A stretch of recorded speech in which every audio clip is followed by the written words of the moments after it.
Ahora le vamos a dar lugar a la licenciada Virginia Coudanés, quien ejerce la docencia en la Universidad Nacional del Litoral y en espacios de política tiene una amplia trayectoria, siendo la primera mujer en la historia en ocupar el cargo de secretaria de Control y Convivencia Ciudadana de la ciudad de Santa Fe. También formó parte de la Agencia Provincial de Seguridad Vial, se desempeñó como jefa del departamento en la Dirección Provincial Anticorrupción y de Transparencia y es parte del Consejo Económico y Social. Bienvenida, Virginia. Muchas gracias por la presentación, muchas gracias al Gobierno de Ceres por la invitación, a su intendenta Alejandra Dupuy, que también transitamos juntas la militancia y el valor y el coraje de llevar adelante un poco lo que tiene que ver con esta ponencia, ocupar lugares históricamente liderados por hombres. Podemos ir a la otra. Ahí estamos. Yo voy a empezar con algo que me parece que es clave para poder pensar en los roles, ¿no? En los lugares que nos desempeñamos las mujeres, en los lugares a los cuales accedemos, como Anaí decía, y que tenemos la oportunidad de acceder. Y partiendo de la idea de que es importante que haya una mayor cantidad de mujeres que protagonicen los liderazgos, pero también es importante los espacios que ocupamos. Porque también es importante, y tomo también algo que Anaí comentaba recién, poder pensar en roles directivos y jerárquicos en áreas que han sido históricamente delegadas a los hombres, en áreas que no tienen que ver con el cuidado, en áreas que se entienden que por su rigidez están lideradas por hombres, estar lideradas por hombres es una mejor opción. Y en este sentido me parecía importante partir de la idea de estereotipos, ¿no? Hay estereotipos cuando se asigna una función, una característica y un límite a un hombre o a una mujer. Hay una función que está socialmente admitida, que cumple una mujer. Y en este sentido, romper los estereotipos es el mayor desafío que pasamos las mujeres que ocupamos lugares históricamente liderados por hombres. Ese es el desafío. Esa es la meta, ese es el objetivo, romper el estereotipo, romper el paradigma, romper el statu quo y transformar. Y en este sentido, muchas veces escuchamos las mujeres algunos comentarios, ¿no? Comentarios despectivos, comentarios con mezquindades, comentarios con egoísmos. Hay una mujer que dice que las mujeres tenemos que hacernos de una piel impermeable como la de un rinoceronte para poder dejar pasar esos comentarios despectivos y mezquinos que muchas veces escuchamos por ocupar lugares de exposición. Y en este sentido les quiero mostrar un videíto que hice conjuntamente con un grupo de mujeres para el 3 de junio, en donde nos planteamos las mujeres que formamos parte del video que reproducir estereotipos, que reproducirlos en comentarios, que verbalizarlo, que gestualizarlo es una manera de ejercer la violencia, es una manera agresiva de comunicar y de expresarse. Hay mujeres de diferentes ramas de actividad, hay periodistas de la ciudad de Santa Fe, hay una capitana de fútbol de uno de los clubes más importantes de la ciudad, hay una ama de casa, hay una mujer joven, hay una directora de coro. Bueno, ¿de qué manera ellas han sentido, han vivido y han experimentado esta violencia de reproducir estereotipos? Vos, callate. Las rubias no piensan. Tengo que cuidar el dinero de mi esposo porque yo no trabajo. Ah, ¿sos enfermera? Sí. ¿Y qué onda los médicos? ¿Están buenos? Yo me lo busqué por ponerme la pollera cortita. Las mujeres no tienen cintura para liderar con profesionalismo gestiones y proyectos de gran jerarquía. Vos sos mujer, no vas a llegar a ningún lado, estás para lavar los platos nada más. Hay que poner las cosas en su lugar. De todos y todas depende un futuro sin violencia de género. ¿Y vos qué papel vas a jugar?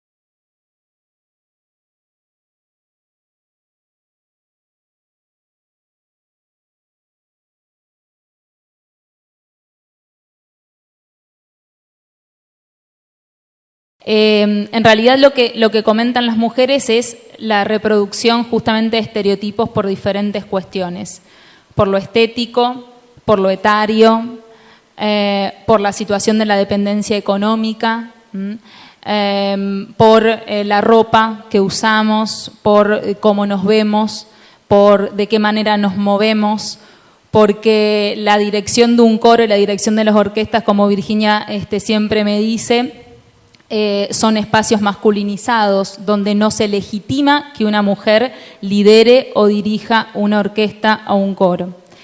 Desde diferentes roles, lo que quisimos poner en valor es que hay muchas formas de ejercer la violencia, esta es una de ellas. Y quiero compartirles en este sentido que reproducir estereotipos y ejercer esta violencia genera, obviamente, una reproducción de la desigualdad, ¿sí?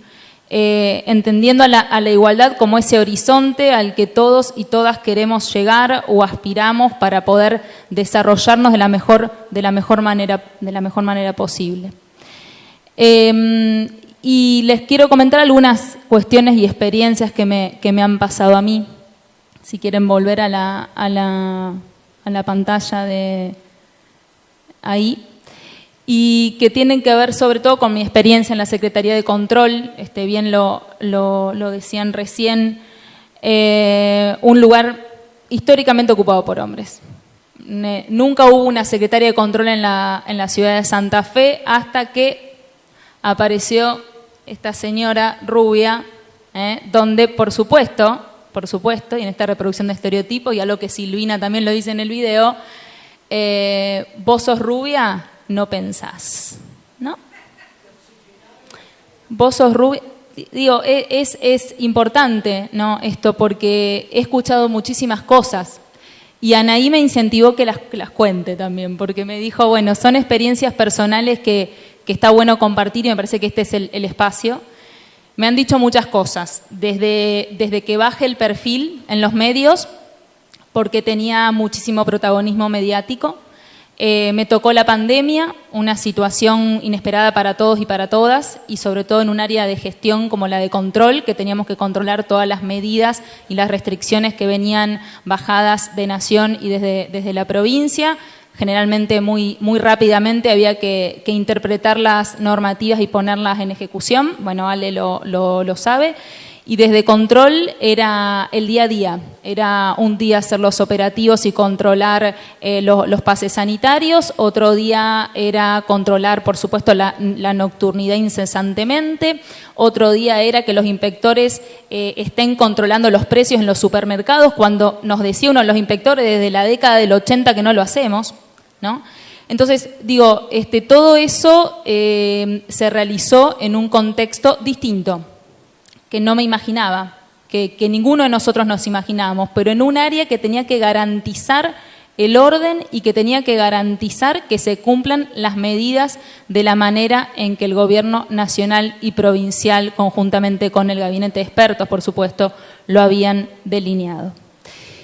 Y en ese contexto, todos los lunes yo hacía una ronda de los medios. Todos los lunes tenía los medios esperando en la puerta de mi secretaría, que les cuente qué cantidad de multas hicimos, las infracciones, los bares que clausuramos, quiénes no cumplieron con la normativa, etcétera, etcétera, etcétera. Y terminé saliendo hasta en los medios nacionales con las fiestas clandestinas que desactivamos durante toda la pandemia. Esa exposición no gustó. No gustó. Y me dijeron que baje el perfil y que comparta el protagonismo. Digo, todas estas cosas las mujeres las escuchamos y hay, entiendo yo, una única manera de responder. Hay una única manera de responder. Con la acción. Con la acción. No hay otra. No hay otra. Acción que tenemos que hacer por igual hombres y mujeres, hombres y mujeres. Pero las mujeres estamos como siempre con ese sentimiento de la evaluación, de rendir cuenta. Yo tengo que rendir cuenta, yo me sentaba en las reuniones de gabinete, hice 2.500 operativos, retuve 5.400 motos. Eso era una cuestión mental de todas las reuniones donde yo daba una devolución de mi laburo. No todos lo hacían. No todos lo hacían. Pero yo tenía que bajar el perfil. Y en este sentido, digo, esas violencias que uno siente día a día, las va reconvirtiendo. Hoy ya le hablaba de la resiliencia y con un patrimonio humano de un equipo espectacular, de un equipo que me acompañó de una manera increíble. Pude de alguna manera ir traduciendo eso en acción y en más resultados, que en el 2020 llegamos como equipo, por supuesto, a cumplir el 85% de las metas que nos habíamos puesto en el 2019 en la Secretaría de Control, sin haber imaginado la situación de la pandemia. Y más allá de eso, cumplimos con el 85% de lo que nos habíamos puesto como meta. Es la acción. Una más. Capaz que faltaba una. Bueno, no, hay en liderazgos necesarios. Quiero hacer una breve mención acerca de la cuestión de gestión. Hoy se mencionaba un poquito con Andrea en el panel de inauguración, ella avanzaba con el tema de la planificación y del territorio. Digo, en esto de la acción y en la gestión, que seguramente muchas y muchos de ustedes están en gestión hoy, la planificación, el territorio y la rendición de cuentas en congruencia con la comunicación son la triangulación necesaria. No podemos, como Andrea decía, sentarnos solo en un escritorio y planificar una estrategia, porque además nos llega la pandemia, que esa estrategia nos las tira por la borda y hay que flexibilizar. Y también hay que trabajar con los equipos de trabajo, esa flexibilidad que tiene que tener una planificación. Y también hay que tener los datos, la rendición de cuentas para poder comunicar, porque la gente en pandemia estaba esperando que yo los lunes te salga por la tele a decir hicimos X controles, hicimos tantas infracciones, retuvimos X cantidad de motovehículos, etcétera, etcétera, etcétera. Es muy importante. Todos los funcionarios tienen que tener, es un deber para mí, el deber de comunicar. Nadie puede decir, ay, a mí no me gusta hablar, yo no me siento cómodo. Todos tienen que tener el deber de comunicar. Es una pata fundamental porque es el nexo con los ciudadanos y ciudadanas, además del territorio, por supuesto, el día a día, el cara a cara. Y hay algo súper importante, que yo me llevé un aprendizaje enorme, y que les agradezco a todo el equipo, a los 700 empleados que tenía la Secretaría, más al equipo, digo, de los funcionarios y funcionarias. El patrimonio humano. El patrimonio humano. Yo amo hoy por hoy a mi equipo. Amo a la Secretaría de Control. Porque acompañé en todos los operativos, acá está Laura que seguramente va a decir que sí, porque ella lo sabe, acompañé en los operativos, en la nocturnidad, me acostaba a las 7 de la mañana, me llamaba a la radio a las 8 y los atendía, iba a todos lados, acompañaba a las mujeres, empezamos a incorporar la perspectiva de género en la gestión de control. Obviamente, no es casualidad que acá se dé este congreso de mujeres porque hay una intendenta mujer y por supuesto que las mujeres somos las abanderadas de llevar la agenda de género en los lugares que estemos, porque ahí dice algo, las conquistas son conquistas pero colectivas. Como secretaria de control yo no era solamente yo, mi equipo y mi espacio político. Eran las mujeres que estaban de alguna manera representadas ahí. Eran las luchas de las mujeres que yo de alguna manera quería embanderar.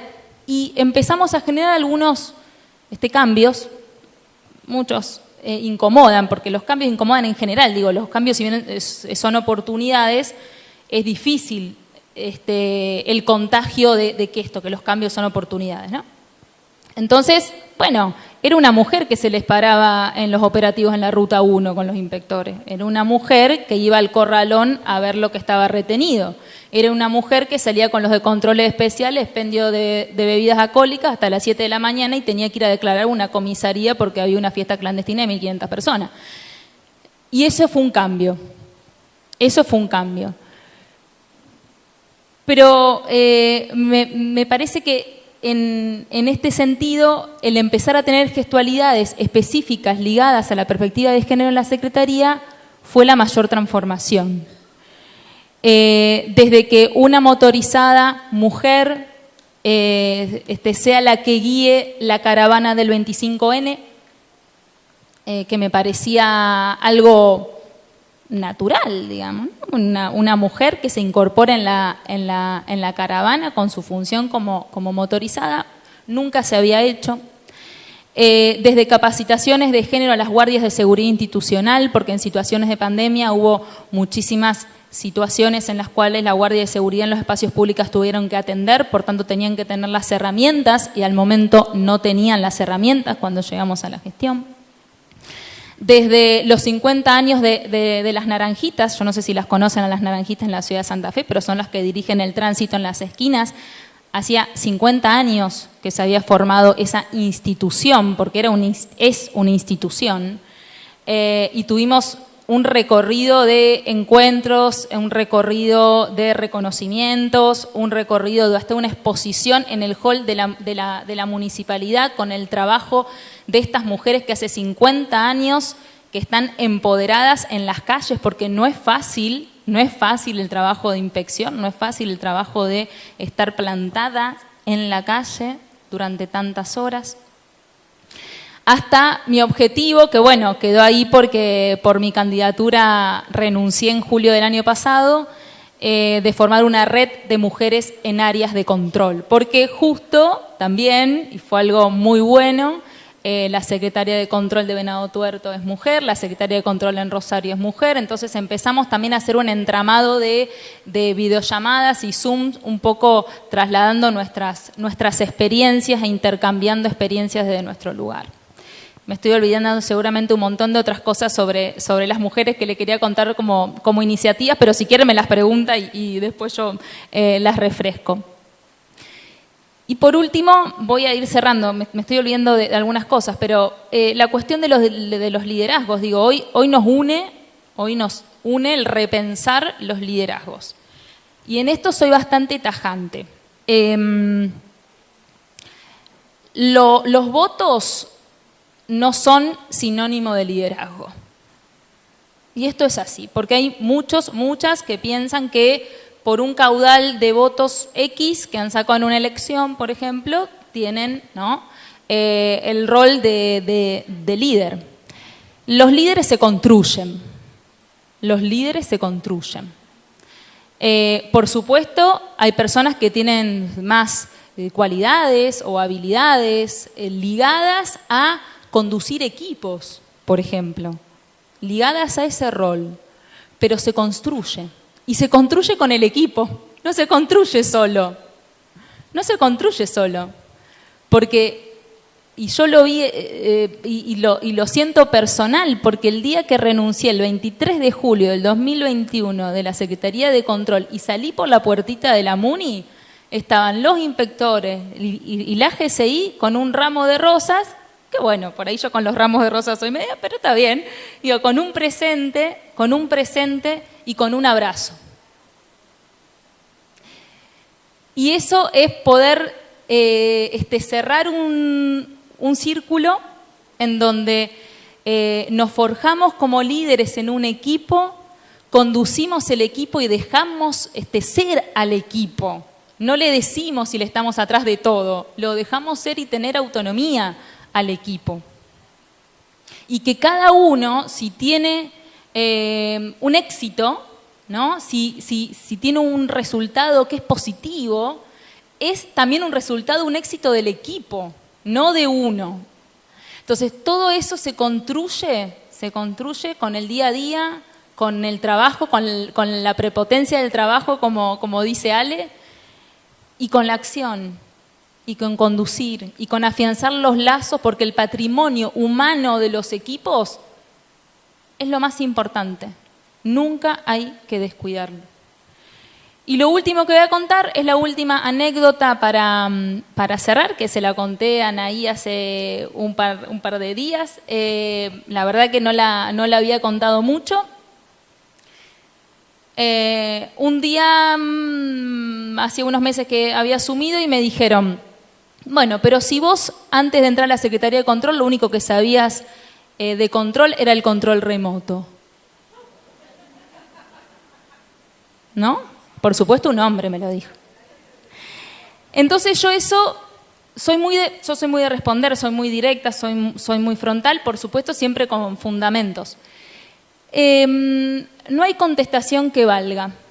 La acción y los resultados del laburo, obviamente que es la respuesta acertada a esa reproducción de estereotipos, a esa mirada machista y a esa mirada que en vez de construir lo que hace es la destrucción de los equipos. Así que yo quería trasladarle un poco mis experiencias, obviamente abierto para consultas acerca de la experiencia en la gestión, pero sobre todo de las miradas que tenemos respecto de las mujeres en la política. No sé si está el video o si podemos verlo antes de cerrar.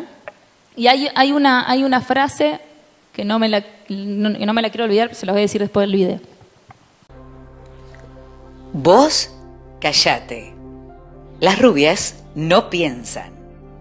Tengo que cuidar el dinero de mi esposo porque yo no trabajo. Ah, ¿sos enfermera? Sí.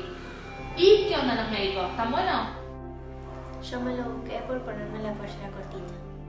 Las mujeres no tienen cintura para liderar con profesionalismo gestiones y proyectos de gran jerarquía. Vos sos mujer, no vas a llegar a ningún lado. Estás para lavar los platos nada más. Hay que poner las cosas en su lugar. De todos y todas depende un futuro sin violencia de género. ¿Y vos qué papel vas a jugar?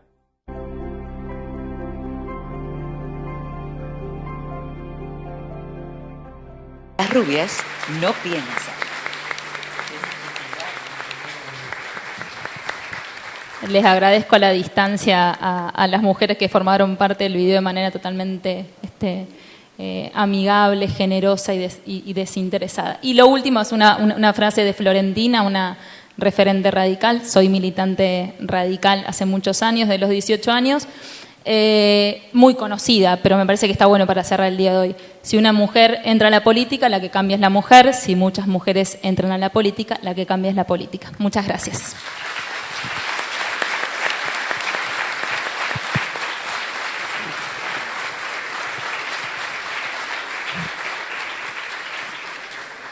Muchas gracias, Virginia. Y bueno, abrimos el diálogo si alguien quiere hacer alguna consulta. Tenemos dos. Bien. Hola, buen día. Una pregunta para Anaí y para la compañera también que está sentada al lado. La primera pregunta, hablabas de muchos números que a mí me gustan y me apasionan. Poder incrementar un 5% en el Producto Bruto Interno, el 1,5% que cobran menos las mujeres que los varones.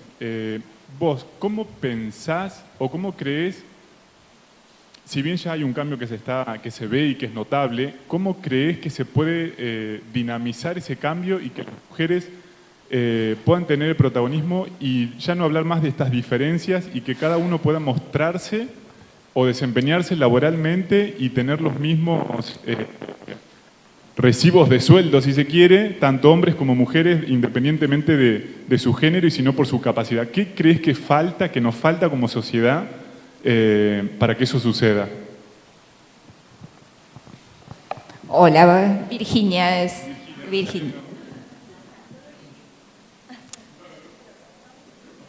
Yo al final primero te digo que este tipo de espacios para mí en lo personal creo que es fundamental.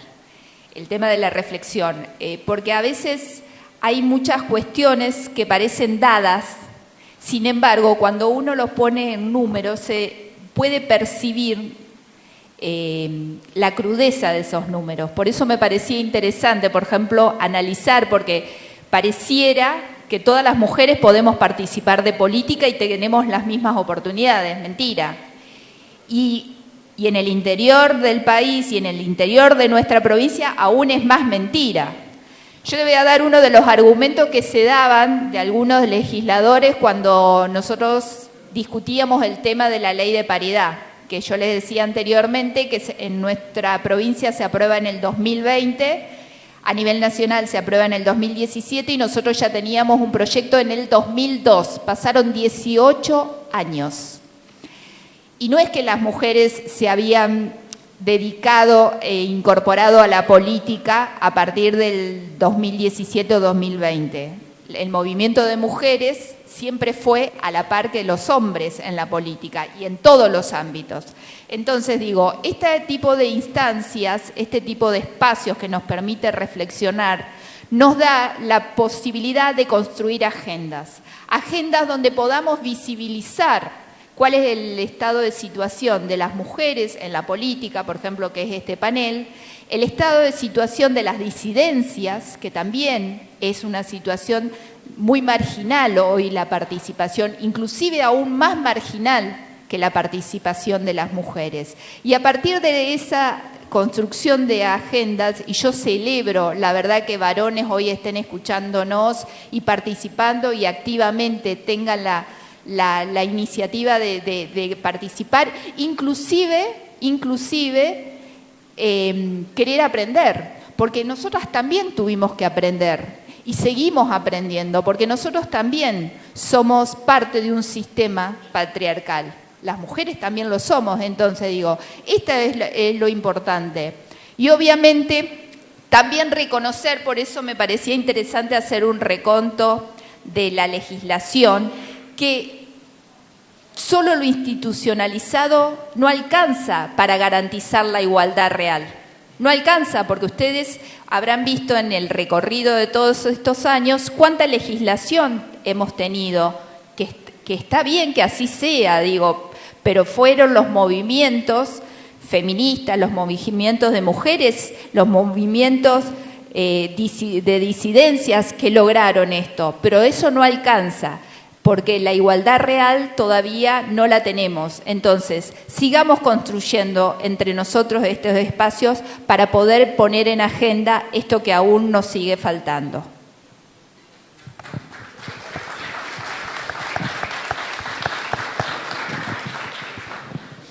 Sí, no, yo por ahí trasladarles algunos, ya que le interesan la cuestión de los datos, si querés pues te puedo pasar también, hay una encuesta muy interesante del 2021 que está realizada, ¿se escucha? Sí, que está realizada por una consultora que es cordobesa sobre 1000 casos a mujeres en el marco del 8M del 2021. De más de 16 años, ¿sí? De mujeres más de 16 años, la muestra fueron los 1000 casos y traslada un montón de cuestiones que tienen que ver, uno, con la inseguridad de las mujeres, específicamente en los espacios públicos y en el transporte público. Me parece que esos temas son temas de agenda urgente.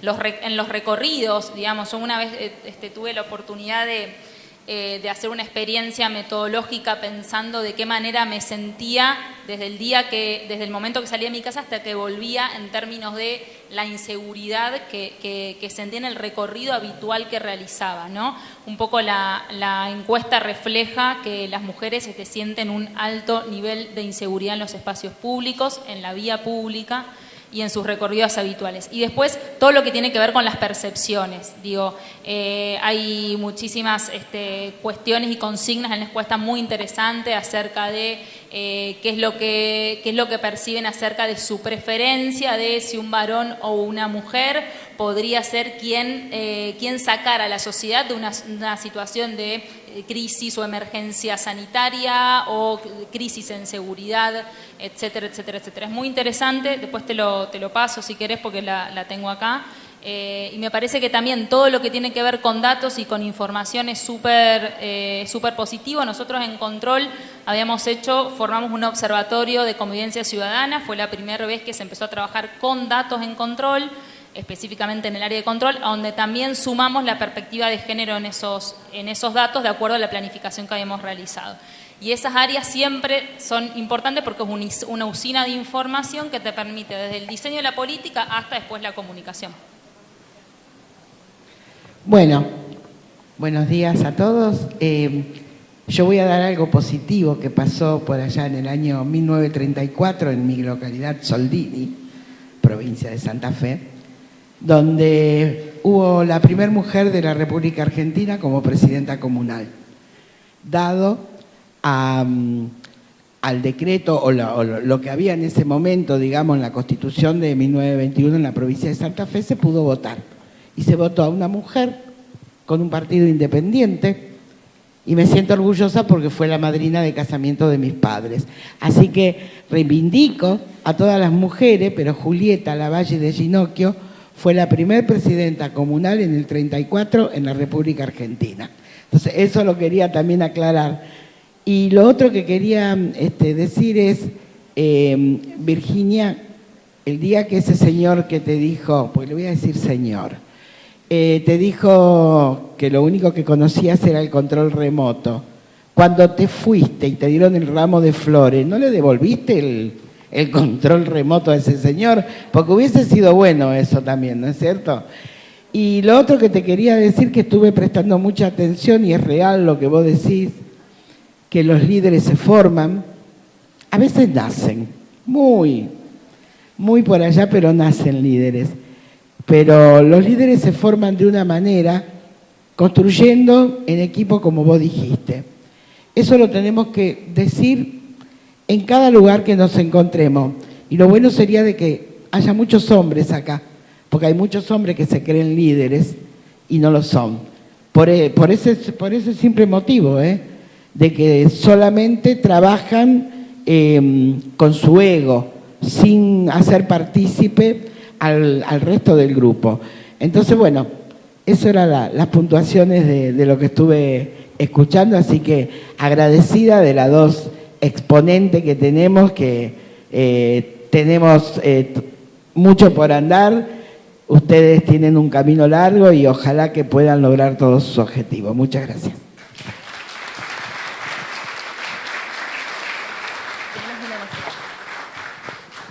Yo solo antes que Ale diga algo, Miriam, se lo devolví con resultados. Le dije, mira, se hizo todo esto, así que bueno, algo aprendí.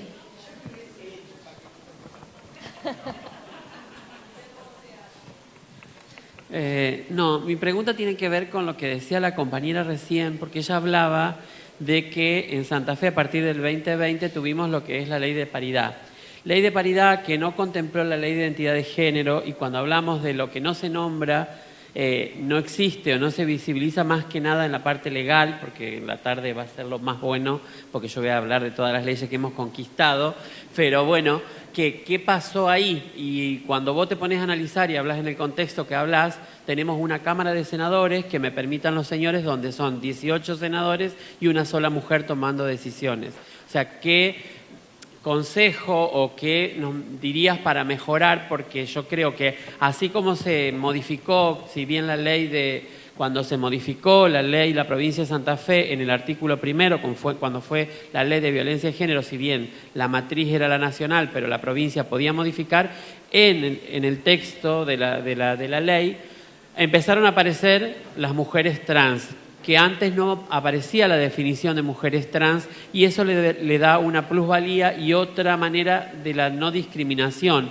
Y eso creo que no solo le pasa a nuestra comunidad, sino también le pasa a la comunidad Cuon, a la comunidad aborigen, que cuando no están en determinadas leyes o en determinados programas o en determinadas cosas, quedan siendo quedados por fuera. Y nos ha pasado, como por ejemplo, un ejemplo muy claro, es el Mi Pieza. Hay un montón de compañeras trans que viven problemas habitacionales y que viven la exclusión y la marginalidad, y hoy no están contempladas en distintos programas. A veces hay programas que se piensan sin los actores y sin las personas que deberían estar creando esa política pública real de Estado y los estados deberían ser un poco más permeables.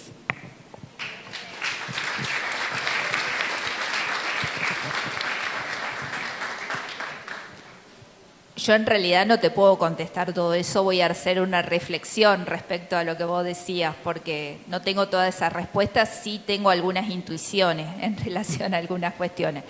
En relación al tema de la ley de paridad aprobada en el año 2020, no es la mejor ley, es la ley que pudimos obtener.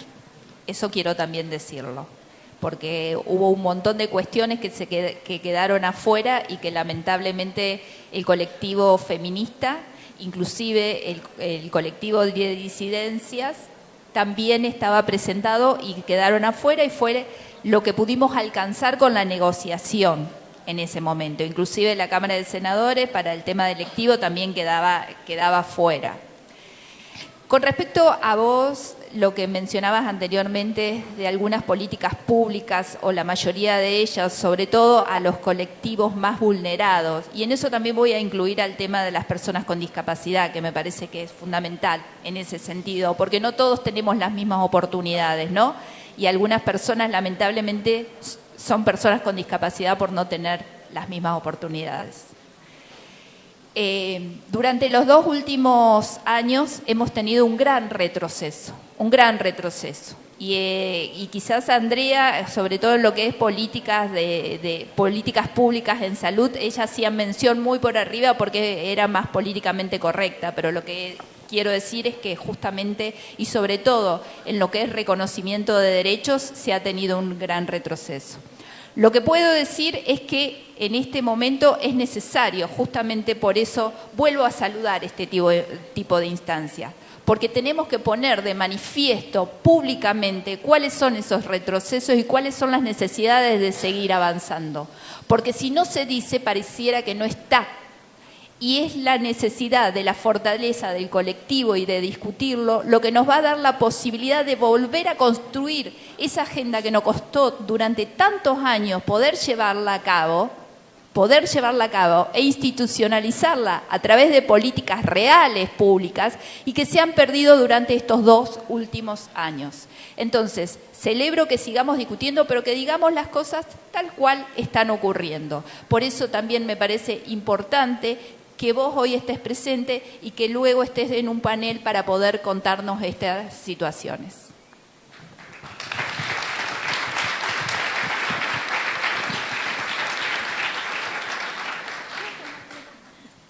Bueno, yo he levantado la mano también para que no se vaya mucho de tema, era principalmente con lo que hablaba Miguel con Anaí. Yo recientemente hice una investigación cuantitativa que a las variables que mencionaste de lo que inciden en la pobreza de la mujer y en la desigualdad, yo le agregaría el nivel educativo también, porque los datos arrojaron, realmente me impactaron, que si bien yo analicé el aglomerado Gran Santa Fe, que si bien era mayor el porcentaje de mujeres a nivel poblacional, era mucho más baja la tasa de empleo. Al entrar a indagar esa cuestión, me sorprendió el bajo nivel educativo que tenían las mujeres en comparación al nivel educativo, al máximo nivel alcanzado por los hombres, y también la tasa de inactividad. Yo analicé en base a la encuesta permanente de hogares, me costó un montón porque nunca había entrado esa cuestión, pero creo que si queremos hablar de igualdad, ya las bases son desiguales, ya las bases desde lo que es el nivel educativo, desde lo que es la construcción, lo que son los roles de cuidados, de lo que son la posición en el hogar, porque lo que es jefes y jefas de hogar, que si bien jefe no es el hombre, sino que jefe de hogar o jefa es la persona referente por la familia, el mayor índice, el mayor porcentaje, todos eran hombres. Era muy baja el índice de jefa de hogar, siendo que también podría haber ocupado la mujer en esa posición en el hogar, sino que ocupaban lugares secundarios como cónyuge, porque el mayor porcentaje de mujeres eran cónyuges y muy bajo hombres.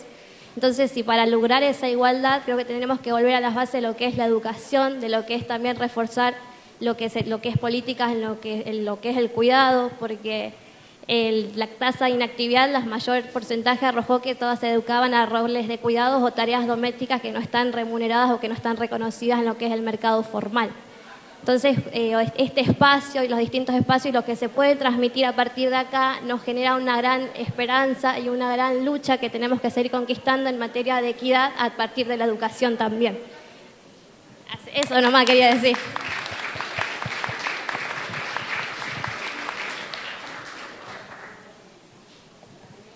Bueno, felicito a Anaí y a Virginia por sus exposiciones. Sin duda, dos mujeres jóvenes líderes que han luchado mucho y que día a día van a seguir trabajando, laburando para que las mujeres puedan ocupar los espacios que nos merecemos. Yo quisiera hacer una referencia en relación a la pregunta del señor, que está vinculada al mercado laboral, está vinculada a por qué las mujeres no pueden trabajar igual que los hombres. Yo voy a hacer una pregunta. ¿Cuál es el horario de las escuelas y los jardines a los que van nuestros niños? Normalmente de 8 a 12:30 o turno tarde desde la 1 o 12:30 hasta las 5:30 de la tarde, 6 a lo máximo. Fíjense que en otros países donde realmente está preparado para que los padres puedan trabajar, los niños entran a las 8:30 de la mañana y salen a las 4:30 de la tarde. O sea, los padres saben que sus hijos están cuidados, están aprendiendo y el Estado provee de esos servicios. ¿Qué pasa acá? Si tenés que trabajar 8 horas, necesitas que la abuela, la tía o si tenés la posibilidad de tener a alguien que te ayude, cubra eso que el Estado no provee, mientras que en otros países sí lo hacen y por eso son países desarrollados, porque todos pueden trabajar y de esa manera se puede salir. Sin duda que requiere más inversión en educación y los niños tienen que estar teniendo contenidos y ayudándolos en su educación, en terminar su tarea y todo en esos espacios adicionales que tienen. Formación en arte, formación en educación física o lo que sea. Esas son las soluciones reales para los cuales las mujeres están esperando y que las mujeres jóvenes necesitan en nuestro país. Gracias. Muy bien, muchas gracias Anaí y Virginia por esta ponencia, realmente fue muy interesante. Es muy enriquecedor y espero que sirva de ejemplo para muchas mujeres que se encuentran hoy acá para que puedan transmitir también la experiencia que han vivido ustedes y sigamos construyendo más líderes, no solo en la política, sino en todos los ámbitos de la vida. Muchas gracias.